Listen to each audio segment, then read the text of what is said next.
La balle est dans le camp du gouvernement, c'est ce que nous avons dit à la ministre et à M. Delevoye hier après-midi, pour nous faire des propositions qui nous permettent de sauvegarder le caractère autonome de notre caisse de retraite.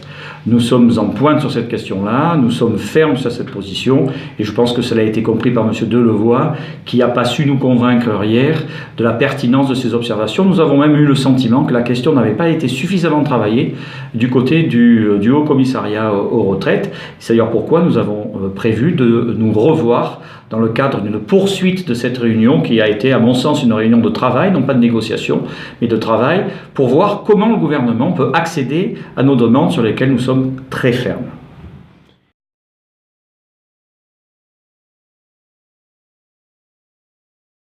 La conférence des bâtonniers organise le 18 octobre prochain une journée de réflexion et de travail destinée d'abord aux bâtonniers en exercice, anciens bâtonniers, mais aussi et surtout aux membres des conseils de l'ordre pour travailler ensemble, réfléchir et appréhender à la fois ce que doivent être les ordres aujourd'hui, rappeler leur pertinence, je parle des ordres locaux, leur pertinence, mais aussi essayer de dessiner l'ordinalité des ordres locaux dans l'avenir. Nous nous retrouverons auprès de grands témoins, d'économistes, d'universitaires. François Boirouin sera là l'après-midi pour nous parler de sa vision des territoires, car les ordres fondent les territoires. Il viendra en qualité de président de l'Association des maires de France. Nous aurons des temps en atelier, des temps de réflexion et des temps de travail autour de grands thèmes qui concernent l'ordinalité, la discipline, la place de l'ordre dans la société civile, la régulation et d'autres thèmes qui sont ceux de la conférence des bâtonniers.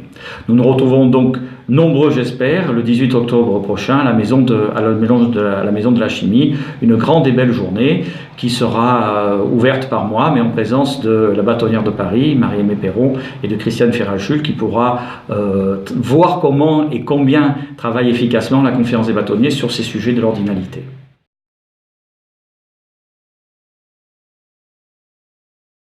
Alors, il n'y a pas de priorité de fin de mandat puisqu'il s'est accompli. Nous sommes, et je suis tout à fait heureux que le bâtonnier Hélène Fontaine, ancien bâtonnier de Lille, ait été élue et qu'elle me succédera donc au 1er janvier. Je travaille en lien avec elle, c'est très, très important. C'est une priorité de mon mandat, la continuité de la présidence de la conférence des bâtonniers. Et puis avancer sur les assises, nous en avons parlé, sur la question des retraites, sur laquelle je ne lâche rien.